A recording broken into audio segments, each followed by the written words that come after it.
What's good, YouTube? It's your boy TSO Sage, and I'm back with another video. Not gonna waste too much time here with the introduction. I already did the East, so now it's my time to do the West. And if I gotta be honest here, I'm looking forward to this video a lot more because the West is just simply better, like a lot better. And none of the teams in the West do I have to belittle myself to just saying draft someone who's relevant. Just to remind you, I talked about the Hornets, Bulls, and Knicks in the same video. Versus the West, the most boring team is probably the T-Wolves. Like, nah, this video is gonna be much more lively, much more entertaining for me at least. And it probably gonna be more entertaining for you. So if you guys end up liking the video, don't forget to like the video and let's get right to it. There's no other team that can start this video besides the Cancun Clippers. But I'm not just gonna toxically slander today. The kill about the Clippers is their team is actually properly built. From top to bottom, the team is pretty stable in terms of everything, having very minimal weaknesses. But for the Clippers, the issue is kinda obvious. They don't have a playmaker. Unlike every other duo in the NBA, the Clippers are the only duo where neither of the duo are facilitators. The fact that Paul George or Kawhi Leonard are arguably the best passers on the team is a straight up problem. And although they're the Clippers, so they'll find a way to fuck this up, but at the end of the day, the Clippers just need a point guard or facilitating wing, just someone to orchestrate the offense. This move would greatly improve the team, even though in a game 7 they're probably just gonna miss the shots anyway. Now the Grizzlies are a hell of a team to watch. Ja Morant's obviously exciting, and then you have Triple J, who I think is severely underrated. Along with guys like Brandon Clark, Dylan Brooks, the team is just a fun team to watch. Until you start asking them to shoot from the three-point line. I mean, my God, they have a bunch of people that can make threes, but they don't have anyone who's certified from the three-point line. You know what I'm saying? Triple J is the only person I'm certifying from 3. Everybody else, they need to tighten up from there. Wish they are a young team and it's gonna come with time, but I think it's just better if the Grizzlies signed a shooter. Almost forgot Grayson Allen, he's certified too, but at the end of the day, you need more shooting. And of course, the best thing would be if Ja Morant just became a better shooter, but that's kind of a cop-out. The Utah Jazz. Hey, bruh. If y'all don't get this man Demon some goddamn help. Look, y'all, like the French dip with Eiffel Tower or whatever Rudy Gobert's nickname is. And Michael Conley's a cool dude. This man Demon's dropped 50 and lost. Like,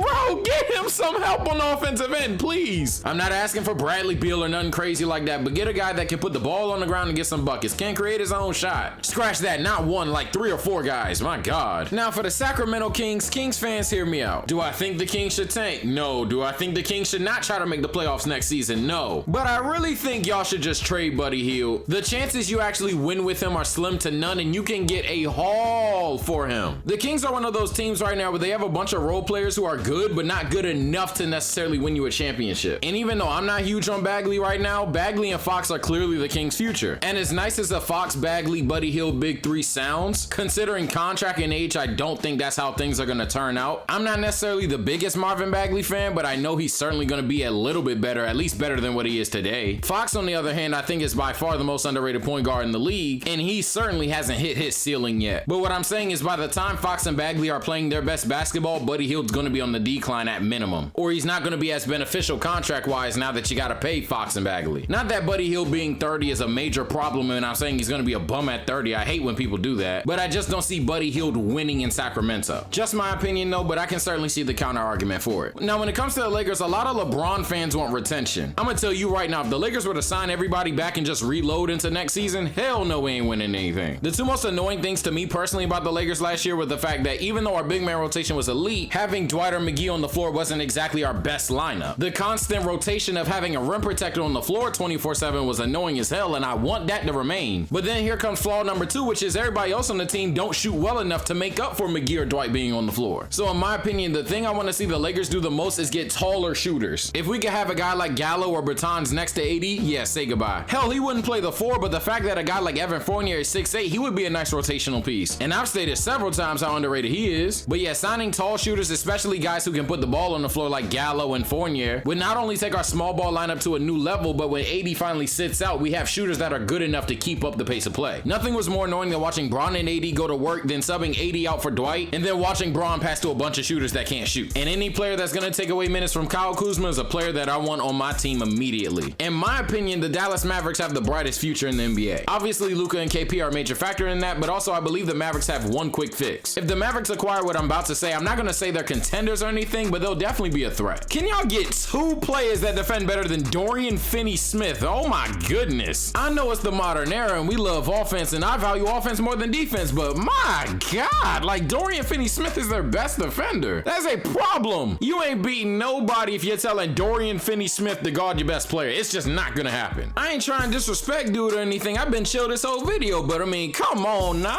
KP and Finney ain't gonna play play the other 50% of basketball for y'all. Like, bruh, tighten up, get some defense. The comeback kids known as the Denver Nuggets. A lot of people are gonna say the Nuggets need more defense too, but the issue with that is the fact that Jokic, Murray, and MPJ don't play defense, and that's their main core of the future. So for me personally, you won't hear this a lot, and even though defense is an issue for them, I think they should just overkill and get a facilitator. They have the role players that play defense already, especially if they hold on to guys like Jeremy Grant. But again, the issue persists that Jamal Murray, Jokic, and even MPJ don't play defense, and what the hell are you gonna do, bench them? And although Jokic is the best passing big man of all time, I believe if you want to really make your offense stellar, you get a guy that can push the pace while also being a really good passer, which the Nuggets just simply do not have. They don't have a point guard or a wing that push the tempo and also look for the open man all the time. So in short, and I know that sounds kind of confusing, but I believe even though the Nuggets necessarily need defense, they already kind of have it. You could buffer it a little bit more, but at the end of the day, until Jokic, Murray, or MPJ start playing some defense, that's always going to be a problem. So you might as well make your offense OP. The New Orleans Pelicans are pretty interesting because they have a lot of ways they can go. But even though pushing your chips to the table and simply seeing how good your team really is tempting, I believe having a bit more patience can be real beneficial for this team. In between Drew Holiday and JJ Redick, you can definitely trade up in this draft. I'm not necessarily big on this draft, but I'd also be a liar if I acted like I paid attention. Either way, I really see it as a harmless move if the Pelicans go out and draft somebody within the top 10 or even top 5 if they lose JJ Redick or Drew Holiday. Cause as I said with the Kings and Buddy Hield, you're not gonna win with those guys anyway. Let's just be realistic about it. But if you end up getting the right guy in the draft, who knows how dangerous you can be now that you already have Zion, B.I., Zoe, and whoever you draft. I just simply think that's the most optimal move the Pelicans can make. The Houston Rockets is probably the easiest one here. We all saw this coming. Either just Westbrook leaves or Westbrook and Harden leave. But my man Russ gotta pack it up. It's that simple. It's not that he sucks, but it's just that he can't play with James Harden, which I won't spend too much time on because I'm probably gonna do a James Harden video, but long story short, there's not a lot of people that can play with James Harden. That's why I would consider moving him as well. Personally, if I'm Houston, I'm not moving James Harden no matter what it is, and I'm gonna just tell him to figure that shit out and change his play style. But I can definitely see the cost to pause that James Harden essentially can't play next to anybody for real. Again, I'm not gonna say too much. A James Harden video probably on the way considering how many of y'all are just gonna be upset at that for some reason. But I just don't believe in James Harden off the ball at all. But even if James Harden's gonna be off ball, it's not gonna be for no damn Russell Westbrook. Like, nah, pack him the hell up. He's literally what the Rockets don't want to do. The only counter argument is actually having James go off ball and playing through Russell Westbrook even more. But then it comes down to the fact that he's just not good enough for that. He's not the best shooter and he's not responsible enough with the ball. Russ, you gotta pack it up. It's that simple. Now, the thing about the Spurs is I don't know what it is, but they just don't accept modern day basketball. But they have a lot of veterans that fit in the modern day play style. Honestly, the Spurs could have a yard sale. It doesn't really matter. I like Derek White, but he's not necessarily untouchable. Guys like DeRozan and Aldridge, you won't get great return for, but hey, anything is better than nothing and you just need to start over. Being said, it's just so weird saying that about the Spurs. But moving on, we're at the Phoenix Suns, who actually were amazing to watch in the bubble. But one thing that was glaring to me the entire time I watched them play was their guard rotation outside of Devin Booker is terrible. I like Rubio, but I'm kind of ignoring him because the chances he goes back to Phoenix are slim to none in my opinion. But even with Rubio there, Cameron Payne, Jalen whatever the hell, and Ty Jerome, Javon Carter as well, like nah. Those dudes are young, they may have a future one day, but right now,